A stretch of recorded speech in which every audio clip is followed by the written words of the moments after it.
Mark Tinsley to the stand.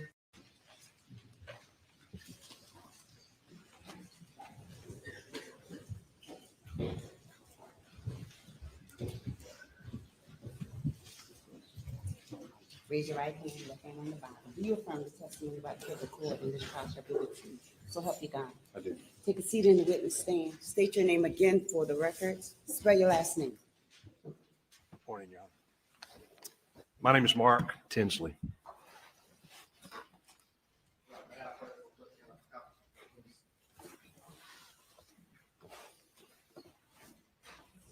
Mr. Tinsley, how you doing today? Good. Very quickly, you understand, obviously you're a lawyer, you understand we're here for some in-camera proceedings, so we're not going to go into every bit of background and detail that we would where you testify before the jury. You understand that? I do. I do want to, though, kind of move through quickly some of the subject matter that the state proposes to put before the jury.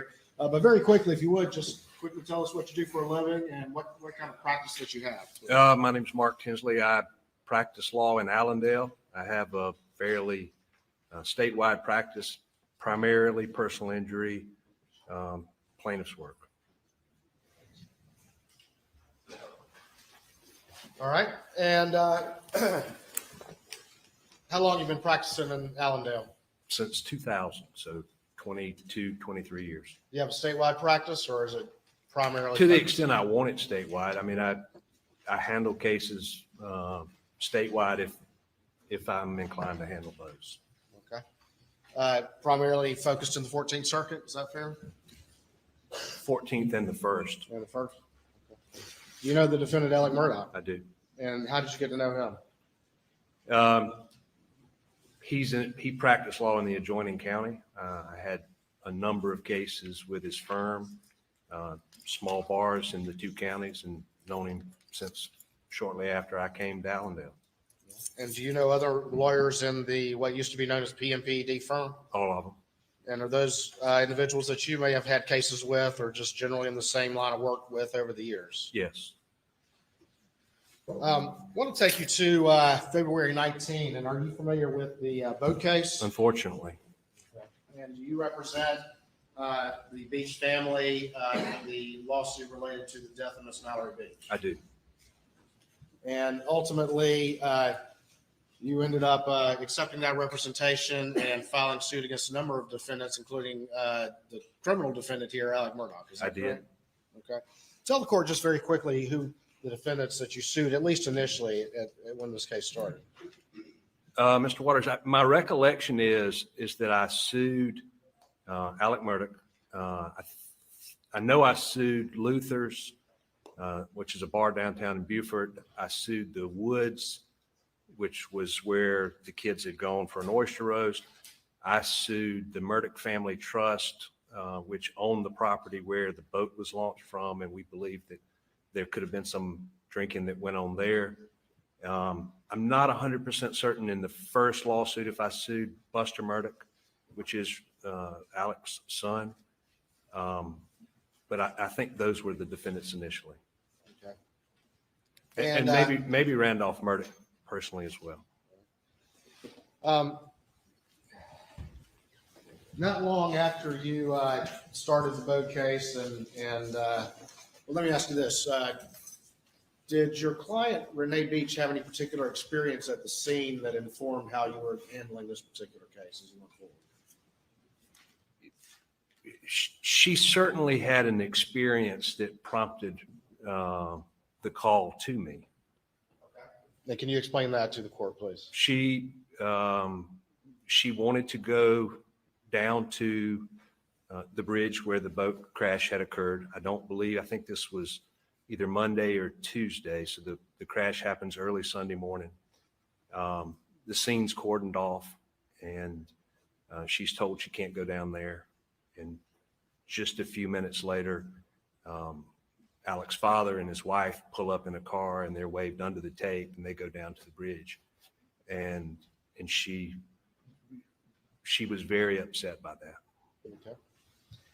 And did she, in your discussions with her, did she give you any particular instructions about proceeding forward in this particular case as part and based on that experience?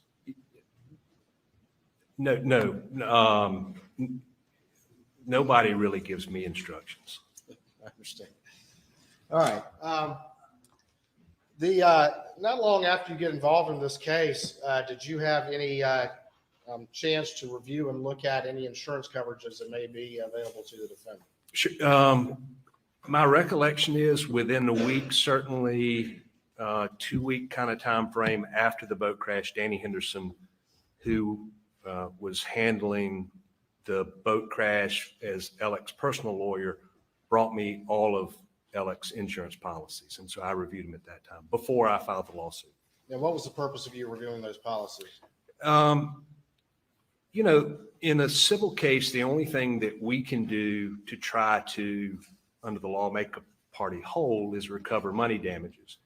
And oftentimes when we are drafting lawsuits, we will try to draft the initial lawsuit to make sure that there's insurance coverage. So that was the reason I wanted the coverage. And beyond that, sometimes, like I did with some of the initial defendants, you can, because of the circumstances, because of the culpability, how bad the liability is, how catastrophic the loss is, many times insurance companies can be leveraged to pay their insurance out to get these people closure. No amount of money is going to make them whole. So the best that we can do is try to get them some closure and help them heal. All right. And when did you determine, as you looked at what coverages were available to Alec that potentially could be relevant to the boat crash? Well, so there was $500,000 that Progressive had on the boat. It was a watercraft policy. Although I've never seen the policy, that insurance was offered almost immediately to all of the victims, not just the Beach family. There were 2 other girls on the boat and 2 other boys, and including Paul Murdaugh. And so when I reviewed the policies, it was apparent to me that there was no possibility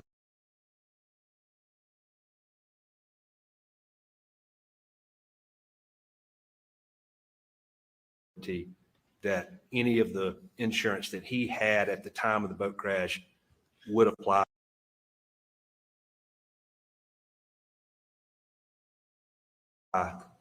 to this. And if there was a possibility, it would be limited to an idea that Alec was negligent in allowing Buster to give Paul his duplicate ID that he had made so Paul could purchase alcohol. Did Alec have a policy, an umbrella policy with Nautilus at this point in time that was available? He did not. He had. And explain that to the court why that was not available, please.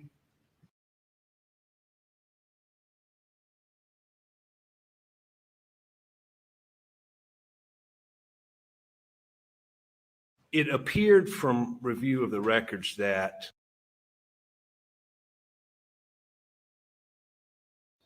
there was an open claim when the policy came up for renewal, and that open claim was the Satterfield matter, and that it was Nautilus and I think Lloyd's of London, and they would not renew the policy.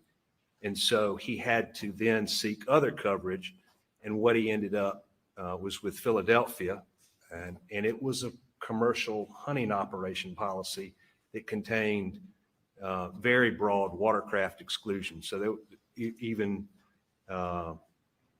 barred a negligent entrustment claim as it related to a watercraft. And that Philadelphia policy depended on Moselle being considered as a commercial hunting lodge. Is that correct? Not only Moselle, but the occurrence, in other words, whatever it is that causes there to be coverage had to arise out of a commercial operation, as I read the policy.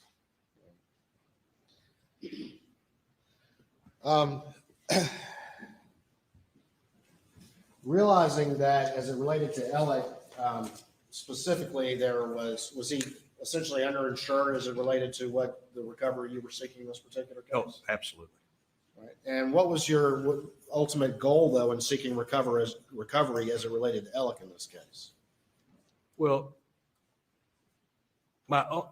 it changed over time. And I mean, initially, I believed that the case would settle. I didn't see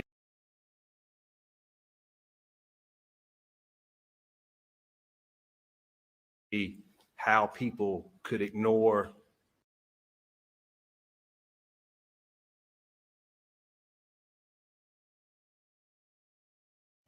the significance of the loss, the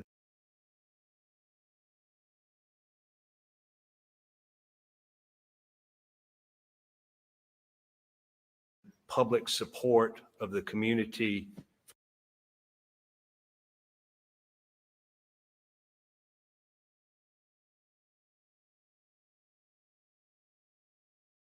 beach somebody would willingly take to go through what they've gone through. But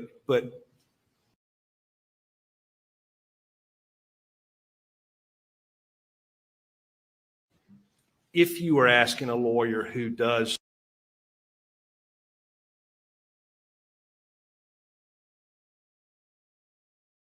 civil work, was I making a substantial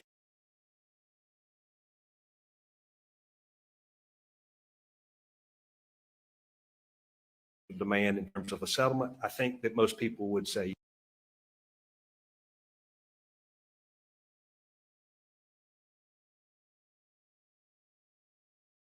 yes.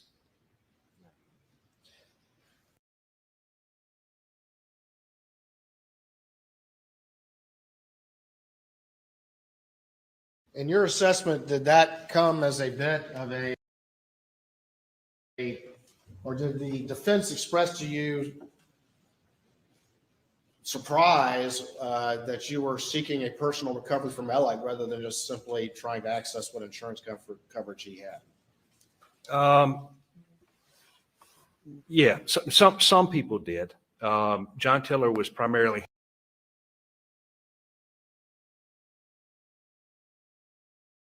handling the case for Alec, and I didn't get that from John, but I got it from a lot of people.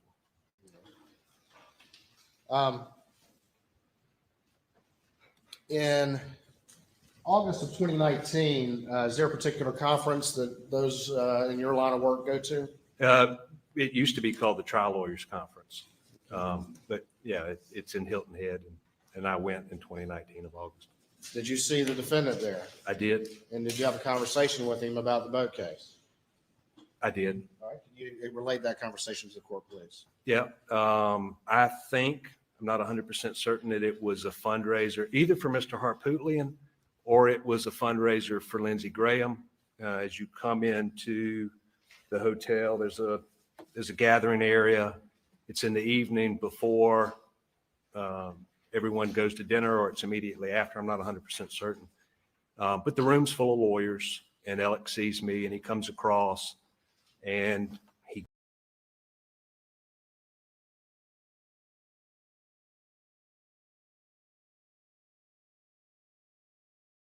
Mediation in September of 2019? there was no 20 September of 20. 20.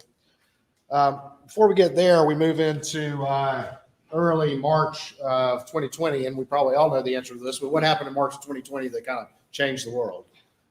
COVID, the court shut down. And did that have an effect on slowing down things in the court systems? It definitely stopped the court system. We continued to take some depositions, primarily law enforcement.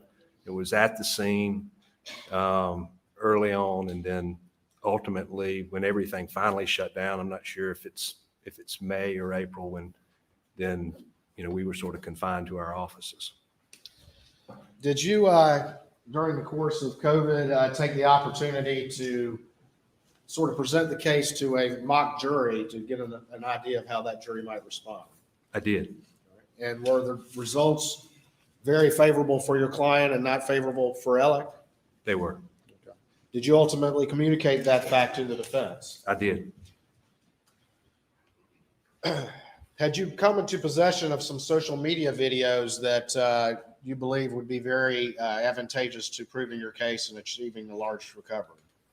I did. And I shared those with John Tiller.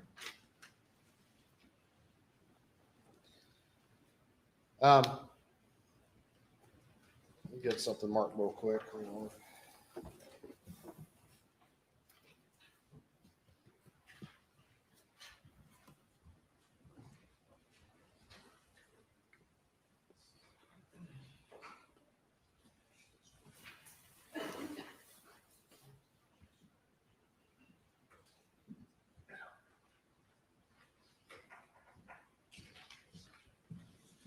We'll show you what's been marked as Exhibit 401, State's Exhibit 401, and see if you recognize that document.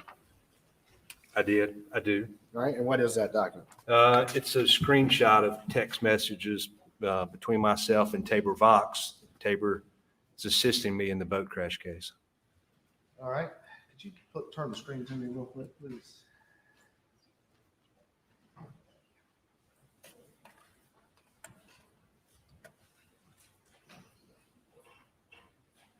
All right, there's a reference here at the top. They damn sure aren't a placeholder or venue defendant, but they were hoping so.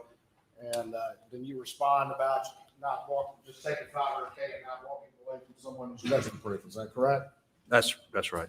And I'm sure the court is aware, but just very quickly, what's being said there about Alec not being just a placeholder or venue defendant?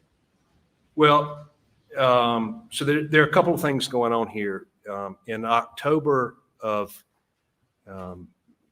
20, I filed a motion to compel. Alex said he was broke. He doesn't have any money. He may be able to cobble together some amount of money, but he's broke. And I didn't believe it. So I filed a motion to compel. And about a week after I'd filed that motion to compel, Danny Henderson, who again was Alex's personal lawyer, came to my partner, said he couldn't believe that we were going after Alex personally. It was a line in the sand that I'd crossed, a number of things like that. So that's what this conversation is about. And, you know, by November, this is, I think, November of 2020, the Beach family, they want accountability. They want a pound of flesh, and whatever that's going to be, it's only going to be through a jury or through a substantial settlement. All right, well, let me back up and we'll get to the motion to compel in a second. You mentioned that you had been told by the defense essentially that Alec had no money, correct? He's broke. Right. Did they say he could cobble together a certain amount? Thought he could cobble together $1 million. $1 million. And did you believe that that was accurate? It couldn't been. All right. And why did you not believe that that was accurate? Well, when you practice law, not necessarily with, meaning in the same case, but when you go to a roster meeting, if there were 50 cases on the roster in Hampton, Alec may have had 50 or 60 of those percent of those cases. And so they're actively being settled. I know that he's actively making money, and you just can't possibly be broke if you're making money, not the way he was making money.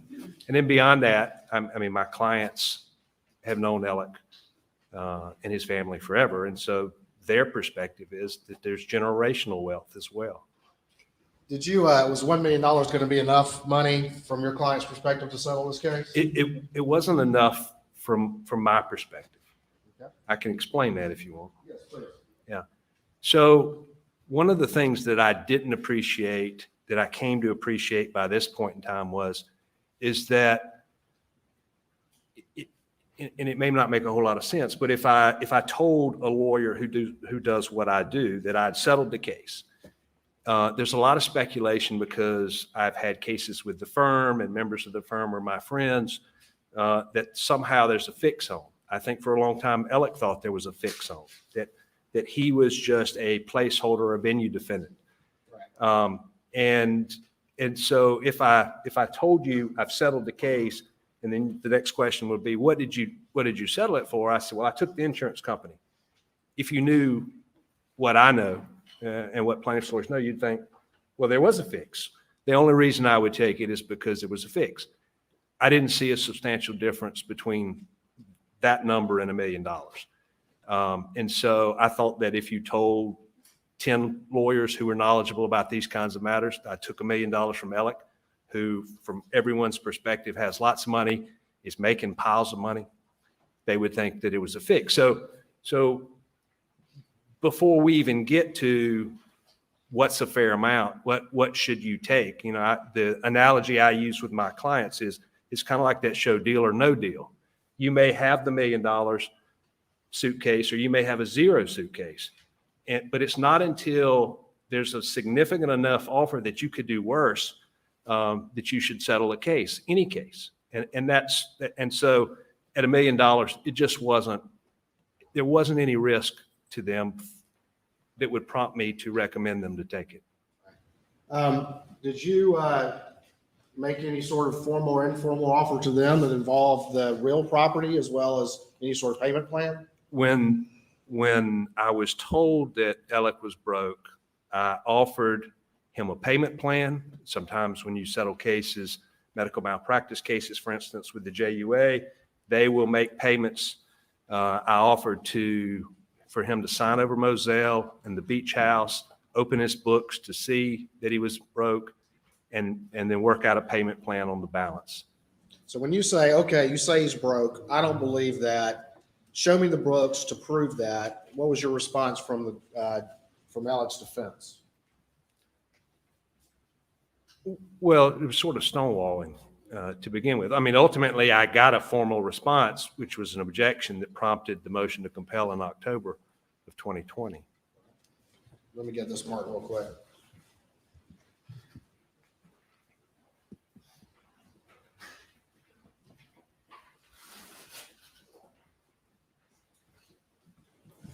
Show you what's been marked as States 402. See if you recognize this document. Yeah. So this is my motion to compel, which attaches Alex's responses to the interrogatories and requests for production. All right. And when was this filed?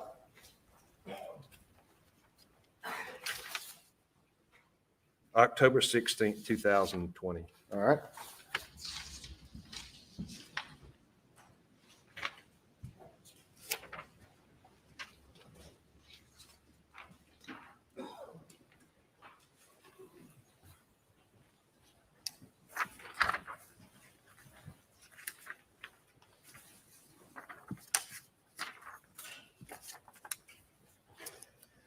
All right, I'm going to put Exhibit B to this motion, your motion to compel, up on the screen and zoom it in a little bit. And in part, was this the objection to one of your supplemental interrogatories about what you're talking about opening the books? Correct. All right. And if you would, tell me what your interrogatory was asking for in number one, please. Well, in its broader terms, Well, let's just read it real quick if we could, please. all Can you right. read that? List all checking and or savings accounts, including credit union accounts, certificates of deposit, 401k accounts, SEP accounts, IRAs maintained by you individually and or jointly with any others, or any other accounts over which you had signature authority in any capacity, regardless of whether or not the account or accounts have been closed from February 2019 to present. All right. And ultimately, what was the Alex defense's response to that generally? You don't have to read that, but just tell me. It was overly broad, unduly burdensome, and irrelevant. Okay. And so ultimately, you filed a motion to compel. Is that correct? That's correct. And the idea was, if you say you're broke, show me the books, and they had refused to with the response to this interrogatory, as well as others. Is that correct? Correct. All right.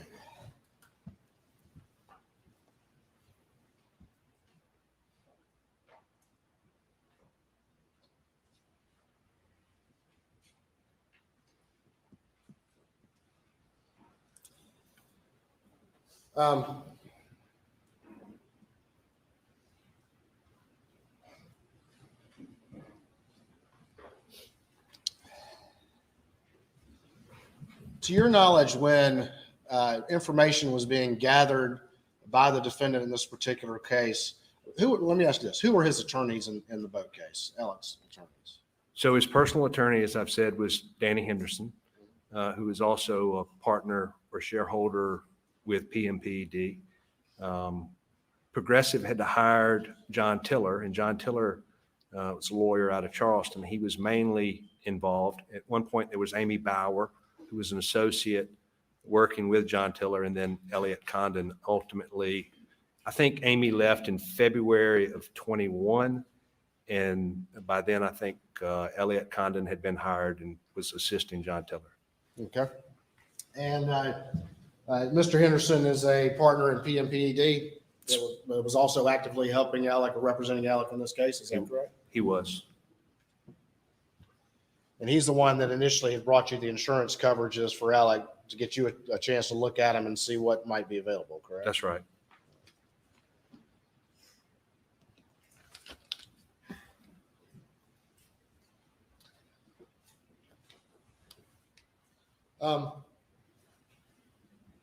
As this motion to compel gets filed, what, if anything, happened with the sort of the communications between your side and the defense side as we moved into the months following the filing of that motion to compel? We all already saw the one text. What else is going on as well? Well, there's a lot of grumbling and sort of shock that I'm actually going to hold Alec personally responsible. Not so much with me, but like I mentioned, about a week after this, Danny Henderson contacts my partner. There were a number of times when Tabor Vox was contacted. And so nobody says anything directly to me in terms of that regard, but that's what's going on. It was said to them because they knew it would then be told to me. When we look at the particular interrogatory right here that you have filed a motion to compel on, and what are you trying to get? What information are you trying to get with that interrogatory? Well, you know, the way to, again, like I, in my example of the deal or no deal, I mean, what I'm trying to do is put pressure. He doesn't want me to have access to his accounts. At the time, I think it's because I'll see how much money he actually is making and how much he has. And so, you know, that's what I'm trying to do is put pressure on him to force him into a settlement. You don't want it disclosed. Here are the keys to the jail. You enter into an agreement and let's go settle the case. In the event, though, he doesn't settle in response to this, what information are you trying to get? Well, it's certainly not a number. It's certainly not Alec's estimation of what his net value is. I wanted the accounts because I knew that the only way that he could be broke is that money had been hidden. And so I was going to look for and trace or begin that process of doing that. All right, and explain that to the court. When you say that you knew that if he was, quote, broke, in your estimation, money had been hidden, and so therefore you were going to look for and trace that information. What do you mean by that? Why did you think money had been hidden? Well, there wasn't any way he could be broke. I mean, I know he's actively settling cases. Some cases, big cases, some cases, small cases, but they stack up lots of cases. He's handling a lot of cases. So there's just no possibility that he could be broke by anyone's definition.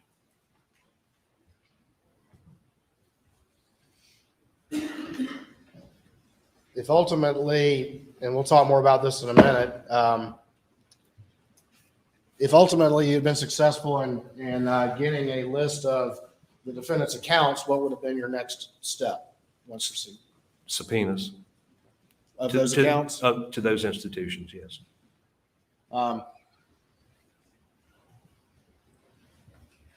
Were you already aware that defendant had an account at the Bank of America? I knew that he had a personal account with Bank of America. I knew he had an account with Palmetto State Bank. So I'm looking for the balance of accounts in terms of institutions and where else he had. But you didn't know how many accounts or what those balances were or anything like that? No, I had no idea. I knew he had multiple business entities. He had different LLCs. So I imagine there could be any combination of accounts out there, and some which would not have even been in his name.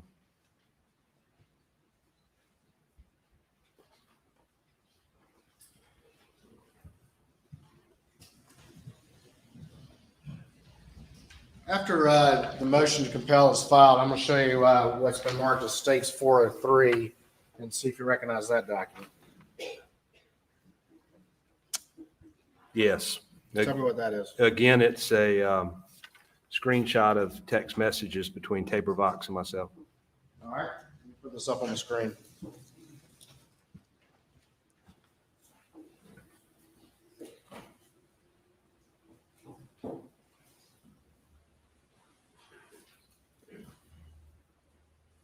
All right, if you would, got this up on the screen. So can you tell me what's going on? And again, this is in April of 2021. Is that correct? It is. And tell me what's going on with this conversation right here and how it relates to these issues. Yeah. So in August of 20, I found out I had cancer. And by November, I knew how bad it was. And so in January, I went to, I had stage 4 cancer, and I went to Florida from the end of January till April the 15th on my first round of treatment. So I'd just come back. Shortly before I was diagnosed with cancer, John Tiller was also diagnosed with pancreatic cancer. And there's some degree of urgency between John Tiller and myself to finish this case. While I was in Florida, I think I failed to mention that Greg Parker's convenience store was also a defendant in the first case, but Greg Parker had done a number of things. And so before I leave, the issue is Greg Parker's moved to transfer venue to Beaufort County, which is where I had done the mock jury. The focus group was in Beaufort County. And while I'm in Florida, things have changed in terms of what he's done that have changed my perspective, because when I left, I intended to go to Beaufort. By the time I get back, I think I'm staying in Hampton. And so this conversation is, for the first time, I've said that I'm going to leave the case in Hampton. But if I think that Alec has fixed the jury, that he's done anything to affect the outcome of the trial, that I'm going to sue Paul and Maggie the next day in Beaufort. And was that communicated to the defense? Absolutely. In the course of your investigation of this case, had you taken depositions of some of the officers who were involved in the investigation? We did. And at some point, was that some issues arose that were communicated to the state grand jury? You're the one that tells me everything happens there is secret, so you tell me. But I'm asking you today. But yes.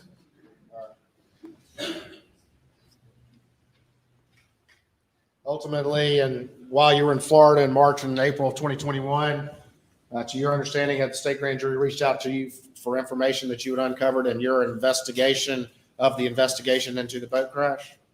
Correct.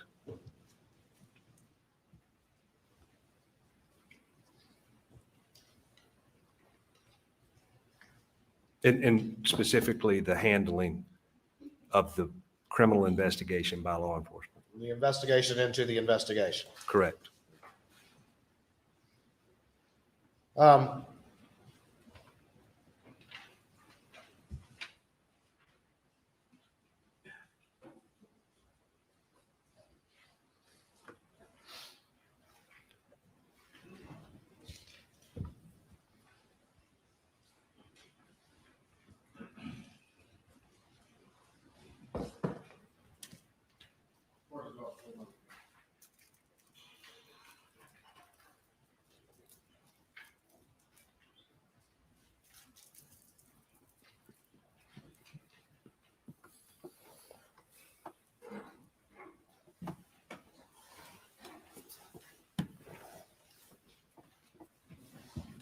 I'm going to show you what's been marked as states 404, 405, and 406 to your for this hearing, and see if you recognize those, please. Generally. I do. All right. And tell me what's going on here, please. There were a number of motions pending in the boat crash case. They had been pending for some time. I mentioned one a moment ago, a motion to transfer venue. There were some motions to amend. And so Judge Hall had set those motions to be heard. My recollection is May the 10th, 2021. So I'm back now. I got a couple weeks to sort of get my wits about what's going on and the motions are scheduled to be heard. And that's May 11th, 2021? It's either the 10th or my recollection is the 10th. I know the emails say something different, but, and in the week before, I don't know that John Tiller always knew how many chemotherapy treatments he was going to get or how long they were going to last until almost immediately before. So on or about May the 7th, John knew that the day of our hearing, his chemotherapy was going to run long and he wouldn't be done. And he had asked the judge to continue the motions, including the motion to compel. All right. And looking at, again, we're now looking at States 405. What was the judge's initial response to Mr. Tiller's request to have that hearing continued based on his chemotherapy? That we were going forward as scheduled, and that it says Mr. Condon, but it meant Miss Condon would be able to handle it. All right, looking at States 406, what happened after that? Ultimately, what happened is, my recollection is I sent another email to the judge expressing that I really didn't have, they were mainly my motions. Parker's had some motions, but that I didn't have a problem with continuing to accommodate Mr. Tiller. And the judge finally set a status conference for, maybe it was May the 11th. All right.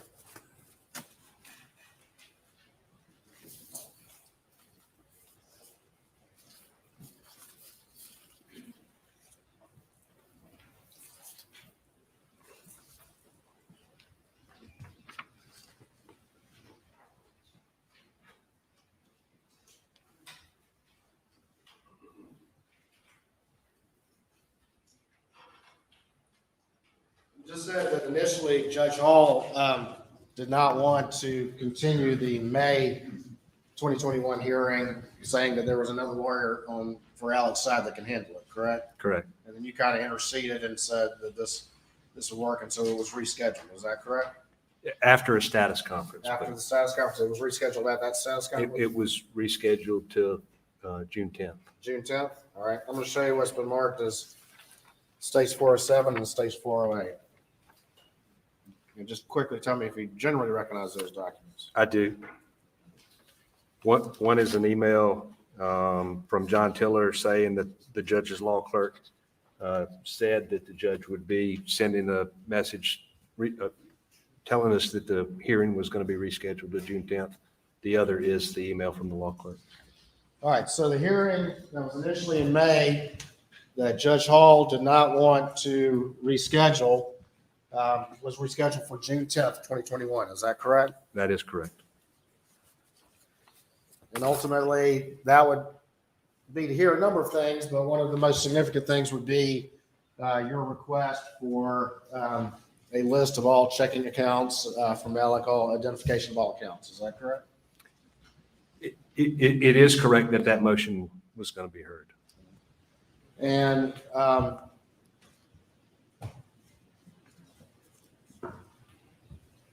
ultimately, when the murders happened, I'm going to show you what's been marked as Exhibit 408. What happened to that particular hearing that was scheduled that way? It was continued. All right. And is that what's reflected in this email right here? It is. And then Exhibit 407? It is.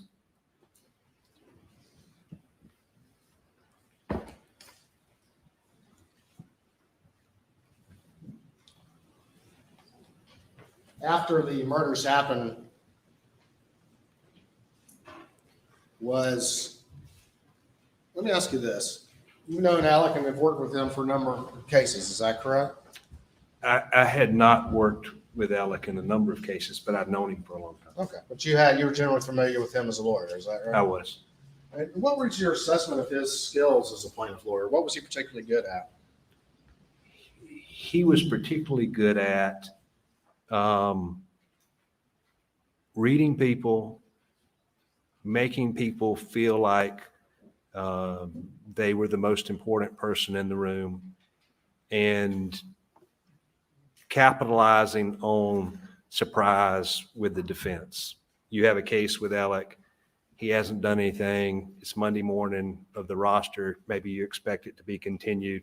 And he says, I'm ready for trial. And so he leveraged a lot of settlements that way. All right. Was he good at understanding the emotional and sympathetic aspects of plaintiff's work and tort work that can be so crucial in defining what recoveries can be in these types of cases? Yeah, I think he was particularly good at reading people and knowing what made people tick. You've testified that you had made it very clear to the defense throughout this time period that you were seeking a substantial personal recovery from Alec and had been told, well, he's broke, which you then responded, I don't believe that. Show me the books, correct? Correct. And that was what was on the table for June 10th, 2021, correct? Among other things, but Among yes. other things. But that's on the table, correct? Correct. After the murders happened, did that have any effect on your assessment of the case against Alec, and particularly as it relates to the sympathies and the emotion of the case, which can be so important to recovery? Yes. It did. Explain that to the court then. Well, initially, probably say the first week, there was the shock and horror of what had happened. And nobody really thought about anything other than that. But pretty quickly, I recognized that the case against Alec, if he were a victim of some vigilante, would in fact be over. Would be over. It would be over. And explain just quickly to the court why that's the case. Well, when you're asking for a money judgment, people have to be motivated to give you that money judgment.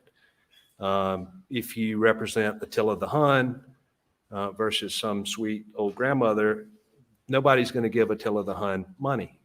They would give money to some sweet grandmother. So if Alec had been victimized by a vigilante, nobody would have brought a verdict back against Alec. And I had other defendants in the case. So I would have ended the case against Alec. You would have ended the case against Alec with just... I probably, certainly there was $500,000 in insurance that was offered. I may have tried to see if he could cobble together the $1 million, but whatever the last offer would have been from Alec's side, that would have been the offer that we took.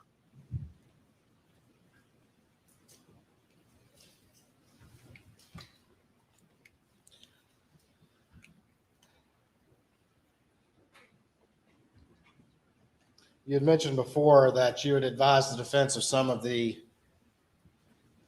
mock jury presentations that you had done and some of the results from that and how they were very favorable to your case. Is that correct? The defense and some of Alec's partners, but yes. And it's fair to say, though, that as you just stated, that if Alec had been the victim of some sort of vigilante, those sympathies would have entirely changed as it related to Alec and Paul as well. Is that correct? Certainly. And that's led to what your assessment then in the wake of these murders. Is that correct? Correct.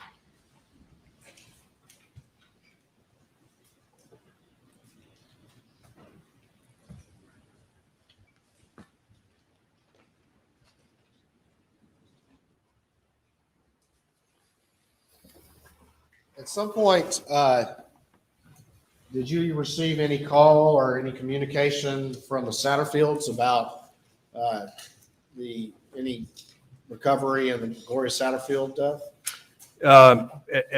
At some point, my recollection is it's early September of 21. Eric Harriet came to my office about that. There are a number of articles in the paper or the papers that are talking about this previous wrongful death case and wrongful death settlement. And he came to my office at that time. All right. And did you send them to someone? I sent him to Eric Bland.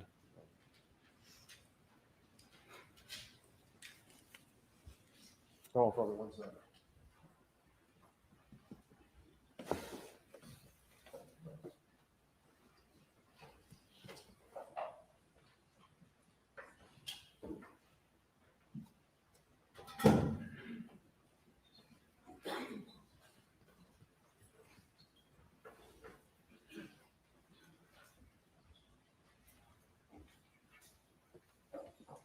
Nothing further this time, Your Honor.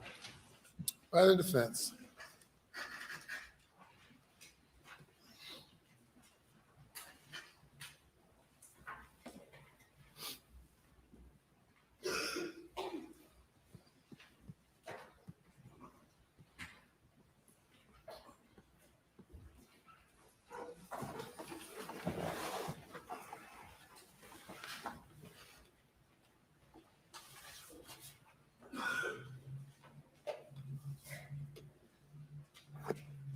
Good morning, Mr. Tinsley. How are you?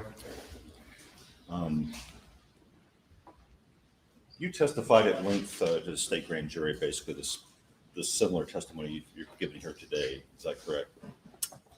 The testimony I gave today is included in what I said to the state grand jury, yes. And it seems like the gist of this is that you were suing Alex Murdaugh, who you believed was underinsured for this incident, and you're going to go after his personal assets. And that was going to put some financial pressure on him. Is that correct?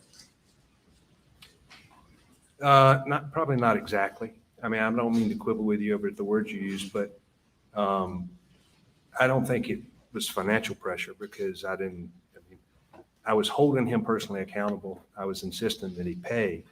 I didn't see how a payment plan on a settlement would put any pressure on Alec. It was sort of the deal that he couldn't turn down from where I sat. But you were asking for money from him. Sure. Yeah. And the inquiry here today is about money, his finances, correct? I don't think so, but it certainly concerns his money. And you're anticipating you're going to go to trial, is that correct? Yes. You're going to go to trial and get a verdict against Alex Murdaugh, correct? That was what you thought. That's where this was going. No, I mean, I didn't see how any reasonable person wouldn't settle the case, especially Alec. So I expected the case to settle. 90% of cases settle, maybe 99. But if we had to try it, yes, we were going to try it. And if he were unable to offer more money, then your expectation on, say, on June 7th, before these murders, your expectation was if he doesn't offer more money, we're going to trial. Any money. Right. It was no money. No money had been offered. So your expectation then was we're going to trial. If you offer me no money in a case that I'm pursuing against you, then the response is we are going to trial. And you were pretty far from trial on June 7th, 2021, were you not? No. You believe you were close to taking it to trial? There was an urgency because John Tiller knew that he had about a year to live. And we were going to try that case. My expectation was early fall, late summer. You expected to try the boat case in the summer of 2020, late summer of 2021? August, September, October, sometime in that time. You felt like you were only 2 or 3 months away from trial? Sure. Even though we had all these pending motions that hadn't even been heard, including what venue to have? I had tried the case 2 times with a Beaufort jury during COVID. I was ready to go to trial. On that day, on June 7th, you hadn't even yet asserted a negligent entrustment claim against Alex, had you? Well, I had with John Tiller. John Tiller knew and had agreed to the amendment. Right. There were a number of things that Alex counsel had agreed to, including knowing that there was substantial punitive evidence in the case. But you, at that time, you hadn't even asserted that claim to the court. That wasn't before the court, was it? That was just a conversation with John Tiller. That's the conversation that mattered, because John Tiller would be the one who would object to the late presentation of the evidence, the late presentation of an expert, and he had agreed to all those things. But he had objected to the financial discovery you asked for. Well, there was an objection posed, correct? But he did object to that. When that answer was given in October or September of 20, it was an objection. And the hearing that motion to compel the financial detail, the testimonies, that's just one of many motions that needed to be heard. Is that correct? Correct. There are many motions that had piled up and needed to be heard. There were several. There are several. Do you remember what they all were? There was a motion to change venue. There was a motion to compel against Parker's. There was, Parker's had one or two motions. Some of the motions got resolved. One of which was this motion to assert admiralty in the case, and with the agreement that I would amend to assert your negligent entrustment claim, to get in all of the evidence that they knew I had. That was resolved that way. And you've had a lot of motions practice in this case with Parker's, haven't you? More so since the murder. But has that motions practice with Parker's been about the murders of Maggie and Paul? Well, I mean, it's about it in the sense that that it certainly created a lot of additional issues to deal with, but not specifically. There was a lot of motion practice about allegations of leaking of video from mediation, for example, correct? I don't know about a lot, but I had filed a motion that I ultimately withdrew. And you believe that you were going to drag Parker's to a trial within 2 or 3 months, late summer of June 7th, even though we have all these fairly preliminary motions that haven't been heard, change of venue, asking to amend pleadings, motions to compel discovery. Yeah, maybe you've never tried a civil case. So when COVID happened and everything was shut down for 2 months, I got my case together. My case is not dependent on, if I'm forced to try it, the bank institutions where he has accounts. My case is not dependent on the leaked video. That's a separate matter, and ended up being a separate lawsuit. So the answer is yes. I was ready to try my case. And you didn't need, for example, an answer on the motion to compel that was pending against Parker's. You didn't actually need any of that stuff to go to trial against Parker's. Is that what you're saying? You're talking about the percentage of financials, percentage of sales that alcohol made up in his profits? No, I didn't need that. Well, let's put that up. I wanted it, but I didn't need it.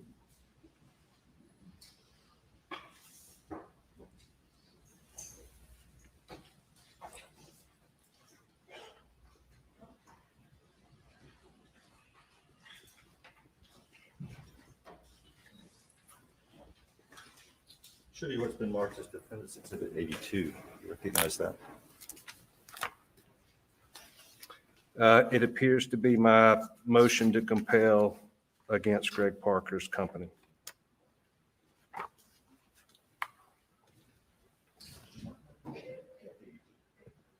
Pull up 82, please. And this is the document on the screen that I've handed to you.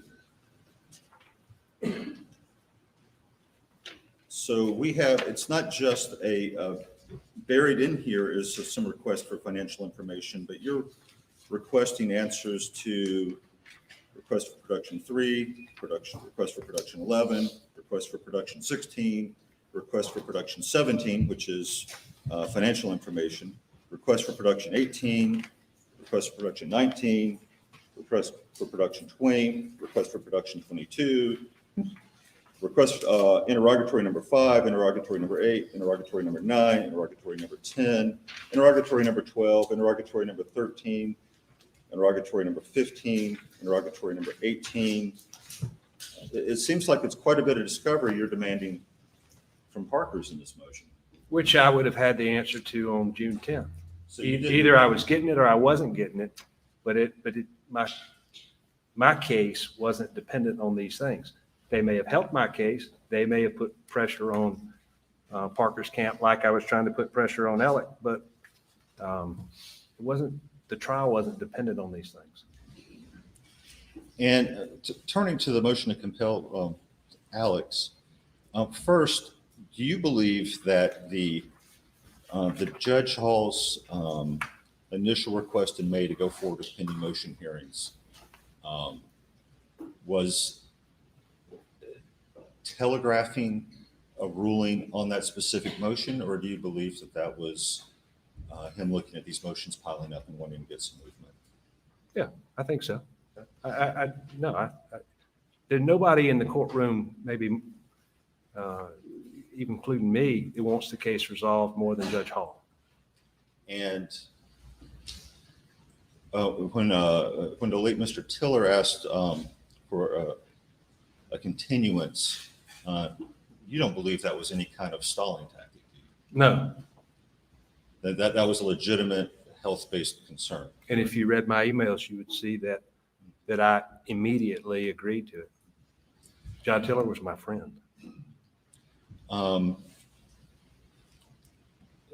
With regards to what you're asking for from Alex, let's maybe pull that up.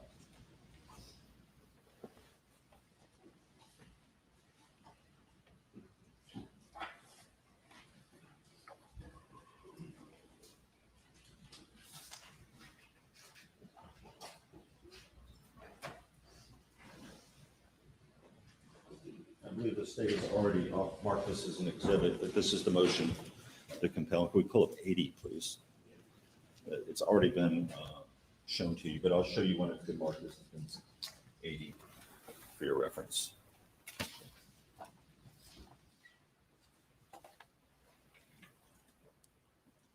So this is asking for an order compelling production on interrogatories 9 and 10, and then a set of supplemental interrogatories and supplemental request for production. Is that correct? It is. And if we turn to And 9 and 10 are important as well. We didn't cover that, but I'm happy to speak to 9 and 10 because, 9 and 10 asked Alec about. sir, no one's asked you about it. Okay. And we'll get to it, but first let's turn to answers to first supplemental interrogatories. This is the first page of Exhibit B. So we can see what it is that is being asked for. Keep There's no D in mine, I'm sorry. B. Oh, Exhibit B. B. It's the first page of what's Exhibit B in here. It's right there. That's it. It's the first page after the motion, so it'd be page 9 of the PDF. They're not So numbered, but Mr. Waters asked you about this list of all checking, savings accounts, retirement accounts. And then you don't have to highlight or expand this stuff. All stock, and then number 2, all stock certificates, and we go to the next page. All property and interest of property of every kind whatsoever, from February 24, 2019 forward. All life insurance policies, 4 or 5, all personal financial statements submitted to any bank, et cetera. Profit sharing plans, pension plans, et cetera. Doesn't this look like supplemental discovery after you get a judgment? Supplemental proceedings? I've never been involved in supplemental proceedings, so no, I don't think so. This is what my people needed answers to before they would agree to take anything that Alec would have offered. In tort cases against individuals, in this case, a negligence in entrusting a boat and in an alcohol-related incident, before there's even motions for summary judgment, before there's any consideration of whether a case has been made for punitive damages, do you typically get this level of financial discovery of defendants? I think so. I think the judge ultimately agreed to give it to me. He agreed to give it to you. Sure. But I thought the hearing didn't happen. Well, you thought wrong. There's a lot of papers, so maybe you got confused. He granted this motion? I think so. You want to see the order? Yeah.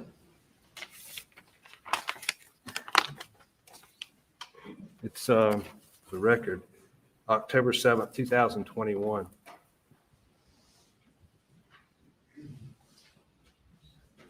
And correct me if I'm wrong, what you've highlighted here is that Mr.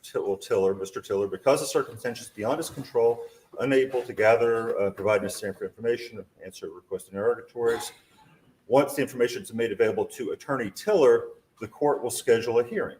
If necessary. You forgot the last part. If necessary. The Yes. court will schedule a hearing That's if right. necessary.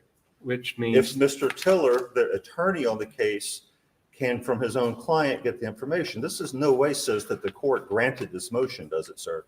only to you, I think. I mean, it's clear that John said that Alec was unavailable because he was in rehab at the time. He couldn't get the material. He's going to get the material, and the judge ordered, you get the material, and if we need to schedule a hearing because you don't have the answers that you want, Mr. Tinsley, then we'll reschedule the hearing. I mean, this is an order that says the court will schedule a hearing on this motion to compel if necessary. It's not granting the motion to compel, sir, is it? Oh, I think so. I think if he was just going to deny it as you suggest, then it would have just said denied, or it's If it was it's granted, would premature. you say granted? Yeah, I think that's what it says. It's a practical matter when parties have discovery motions. Oftentimes, like Alex is in his own statement said he was working on getting the answers. The reason is you give the answers because you don't want to face what could happen in the argument with the judge. So my point is that if the judge were going to say it's premature, you're not going to get it, it's denied, any of the things you suggested in your motion, he would have said that. That's not what he did. That's not what happened.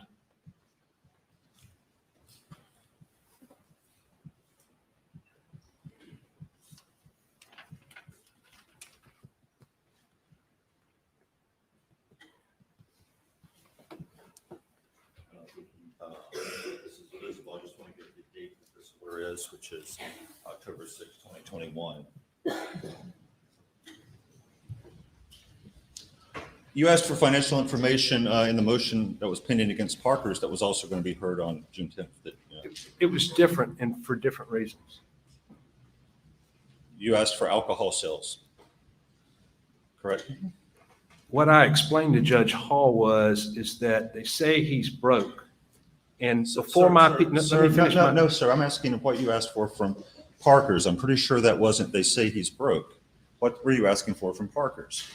I asked for, among other things, the percent of alcohol sales that made up his net profit, I believe. And this was like a dram shop action against Parker's, correct? They sold the alcohol. Like a dram shop action, Okay. yes. And did you get a ruling on that? That request for that financial information from Parker's that was going to be heard on that June 10th day, just along with all these other motions that had piled up in a case that apparently wasn't moving very Well, quickly.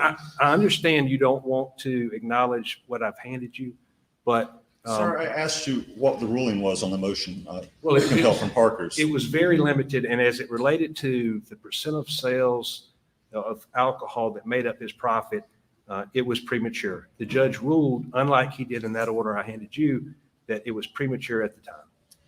Why was it premature? Well, the difference between Parker's and Alec is that Alec had, and his lawyers had 25 videos of alcohol. They had the punitive damages evidence.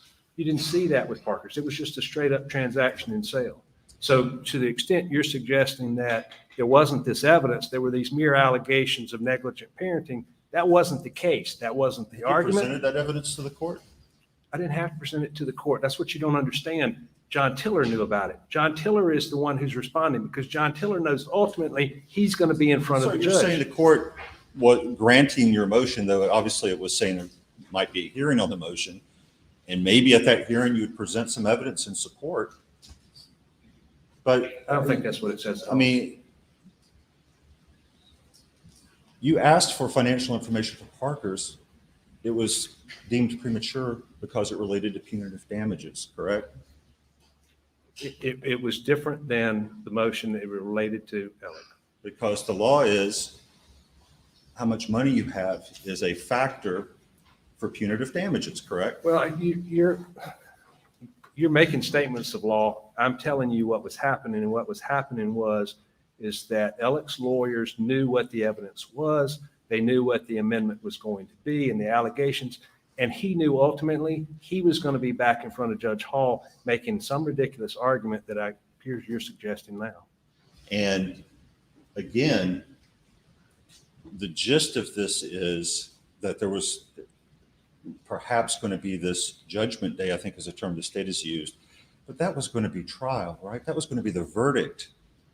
That was going to be judgment day, not this motion hearing where there's a pile of motions that have piled up. And we saw the one that asked for financial information was deemed premature. Not at all. You know, what was going on is, as I've said a number of times, Danny Henderson was very involved. Danny Henderson was a shareholder. before I would have gotten the bank account information, before I would have seen the records, Danny Henderson would have seen those records. And I've seen the records. I've seen all the bank statements now. It would have been apparent to Danny Henderson, and I believe it would have been apparent to me what Alec had been doing. So that's the judgment day, is the discovery. And there were a lot of threads that were being pulled, and it was subject to unraveling at any moment. And if those records were disclosed, if Danny Henderson reviewed those records, he would have known there's no way Alec's getting these checks. There's no way these checks are going to Forge. There's no way that this money should be transferred. And even if hypothetically had this hearing on the 10th and you got a different ruling regarding Alex Murdaugh than you got against Parker's, but for some reason it's not premature to him, isn't it true all you would have been enabled, all you could have gotten would have been a net worth statement, financial statement? Not even remotely close. Isn't that you don't, in your opinion, there's no case law out there saying that's what you get, for that's the measure for punitive damages, net worth. There's no such case in your opinion as an attorney. I had 7 circuit court orders where the circuit court had ruled that you don't bifurcate discovery, that it wouldn't be proper to have denied the motion. And then what are we going to do? We're going to try the case, and suddenly we're going to stop the trial and go and do the discovery? No. And so I had 7 circuit court orders that I handed up to Judge Hall that supported our position. I think that that's what Judge Hall did in his order. And again, the issue is not that complicated. It's, does he have the ability to pay? Is he broke such that these people should accept this pitiful offer if he could cobble it together? But sir, that's not what you get on a motion to compel, is it? Right? You just said ability to pay so your client can make a decision on whether to accept a settlement offer. But that is not what the motion to compel is about, is it? It's about evidence for trial. That's the legal standard, is it not? No, the motion to compel was about putting pressure on Alec. I didn't really give 2 cents about whether or not he ultimately had money, because I knew he had money. I didn't need those things. The fact that he didn't want me to have them is the reason that I'm pushing it. So, I just didn't know why he didn't want me to have them at the time. I do now. So the motion to compel was to put pressure on Alex. It wasn't about an expectation the judge was actually going to give you this stuff on June 10th? If you're a good plaintiff's lawyer, everything you do in a case is to put pressure on the other side. But the expectation of the outcome of a hearing on June 10th was not that you're going to get to launch a full-scale forensic audit because you had a conversation with someone whose lawyer said, oh, he's broke, and you didn't believe it. Not at that stage of the litigation, sir, is it? That's not what's going to happen, is it? I don't think you need a full-scale forensic audit for something a 5-year-old could see. So, no. You wanted pretrial ability to pay discovery to inform whether or not to accept a compulsive discovery, compelled, so that your client could decide whether or not to take a settlement offer. I know you don't like the answer, but I'm telling you, I did not care about the answer. What I cared about was putting pressure on Alec. I think that your assessment of the law is wrong, and I didn't really care whether I got it at the end of the day. I knew he didn't want me to have it. And so that's what I was doing, was putting pressure on him. Would have suited me fine not to have ever gotten anything and to leverage it into a settlement and gone on about my way. That's not what happened. So the motion was not about obtaining information that may have been relevant at trial. It was about getting information to inform whether or not your client would take a settlement offer. What I told Judge Hall was, they say he's broke. My people have lived in Hampton their entire lives. They do not believe he's broke. If he's broke, we need to open the books and let them see it so that they can then form an informed opinion about what they should do. It didn't have anything to do with the trial. It had to do with the case and resolving the case. And then I think we briefly touched on Satterfield. Just to be clear, they came to you, the first time they came into your office was September 21? It's either late August or early September. But very early September. And since now I'm thinking that since the roadside shooting, whatever that ridiculousness was the 4th, it could have been August. Okay. But it was well after June 7th. It was after June 7th. Thank you. Court's indulged.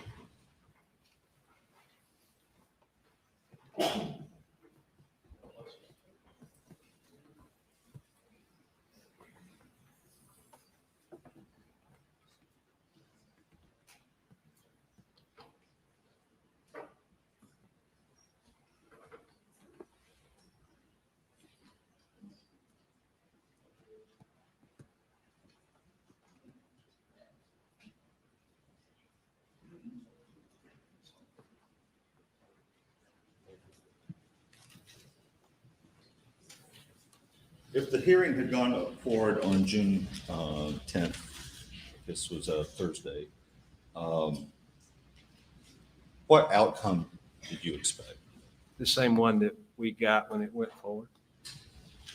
The judge hadn't seen. Well, I mean, the outcome wouldn't have been the court will schedule a hearing. I mean, if the hearing had gone forward, what outcome would you have expected?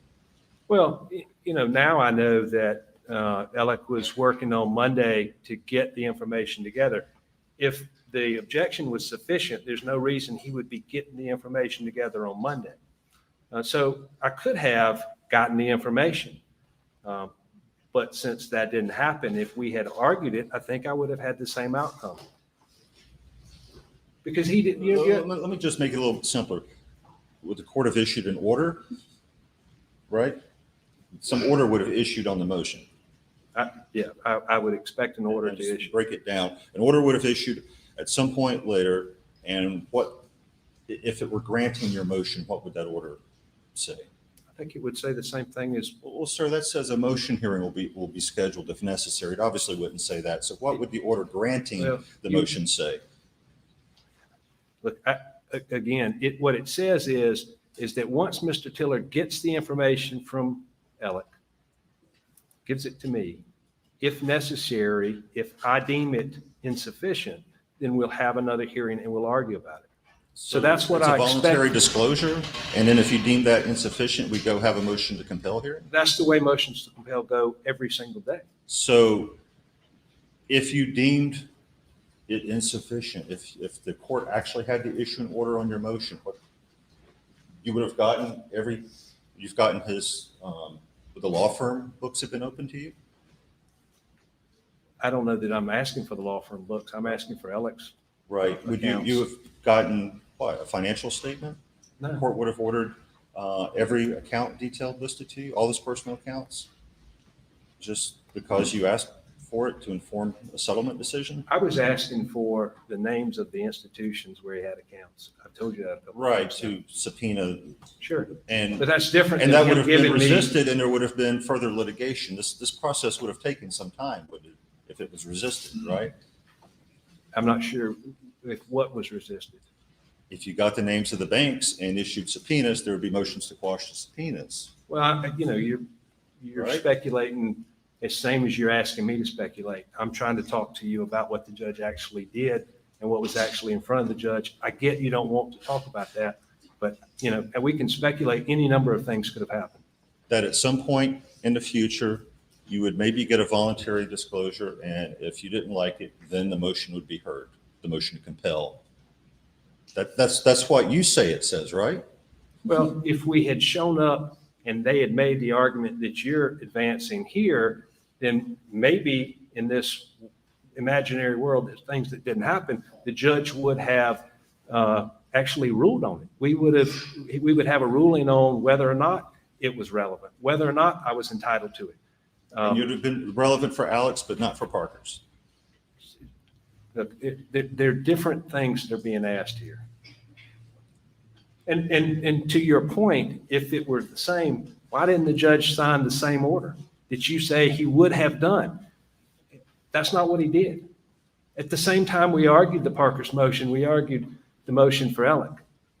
And so he came to two different conclusions on those issues. One is he said it's premature. The other is that Mr. Tiller's going to get the information, give it to the plaintiffs, and if it's not sufficient, we'll have another hearing. I don't know how you can be any clearer than that.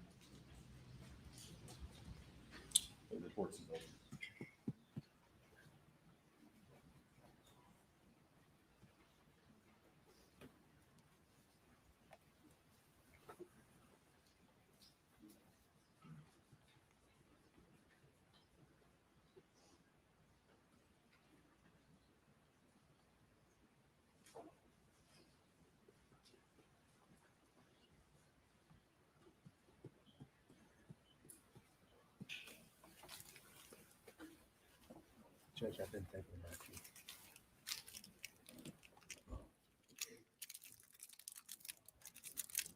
Thank you.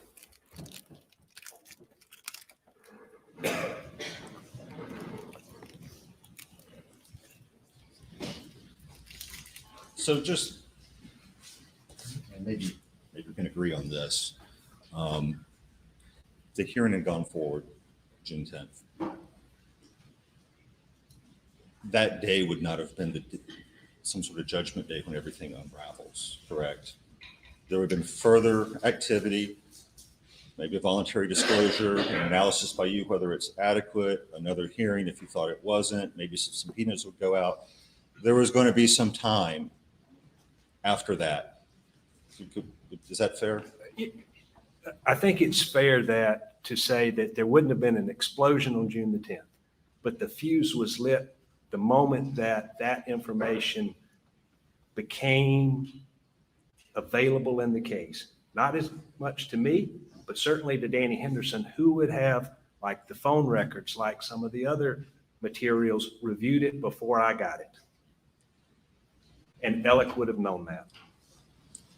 I mean, in that analogy, aren't you really saying that the fuse was lit when you were going after his assets, and that fuse was going to go down until trial because you're going to go to trial against him, and that's when the fuse would burn down? I think the fuse was lit when he started stealing money. Okay. Yeah. So it wasn't going to be lit on June 10th. They're certainly getting a lot more oxygen. Right. But it was lit way before, and it was going to keep burning well after June 10th. I don't know about well after, but it wouldn't have been Judgment Day on June the 10th, but he would have known it was beginning to unravel. Not Judgment Day.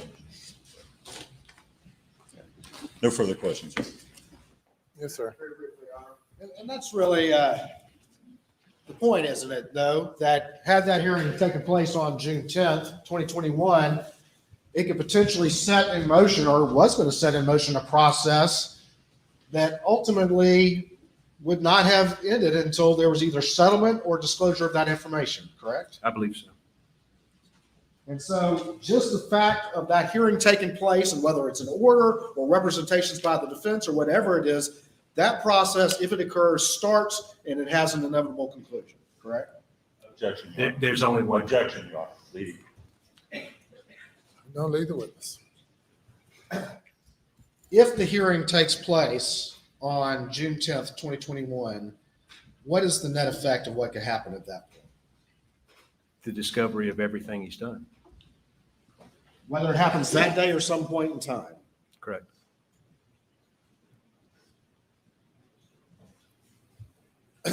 You had filed this motion to compel, or had you filed this motion to compel because you had been advised supposedly that Al was broke and you didn't believe it? Exclusively for that reason. And you believed that if he was broke, he had to be hiding assets. And if he were hiding assets, he didn't want me to discover it, which would be the pressure point.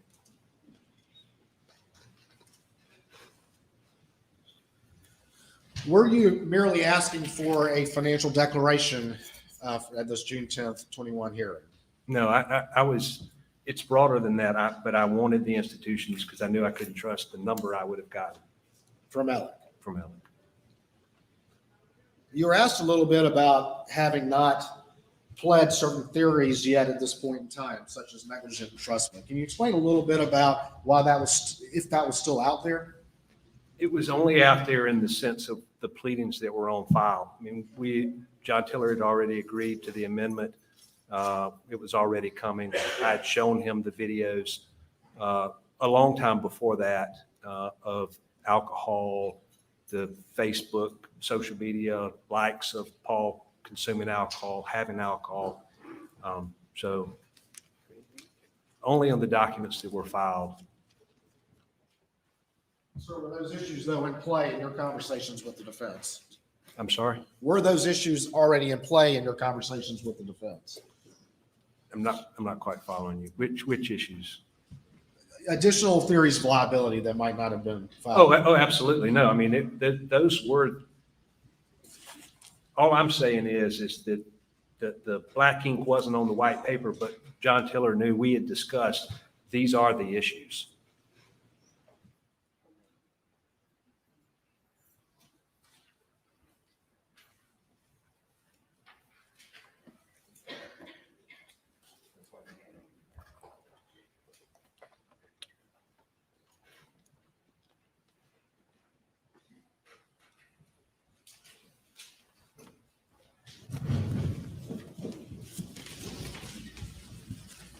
I'm gonna hand this back to you, but I'll show you what's been marked as States 407, so you can recognize that. Yes, this is the order that I handed, whatever that lawyer's name was. Mr. Barber? Yes.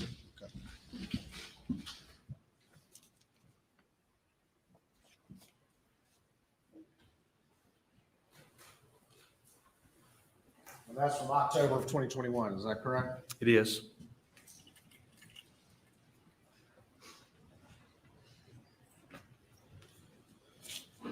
You had previously testified that $1 million, was not going to be enough, at least prior to the murders. Is that correct? Correct. Had you come up with a number that had been conveyed that was far, far in excess of that? A demand to Alec? Yes. Yes. And that also included signing over Moselle and Eddystone, It was an option. as well as a payment plan? Payment plan was an option. I mean, it was, you could pay this amount, you can sign over these properties, work out a payment plan on the balance.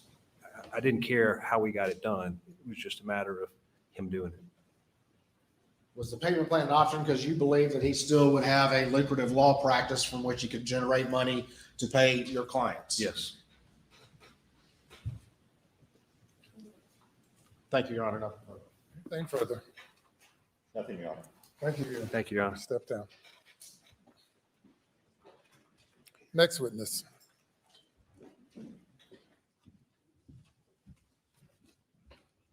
Your Honor, our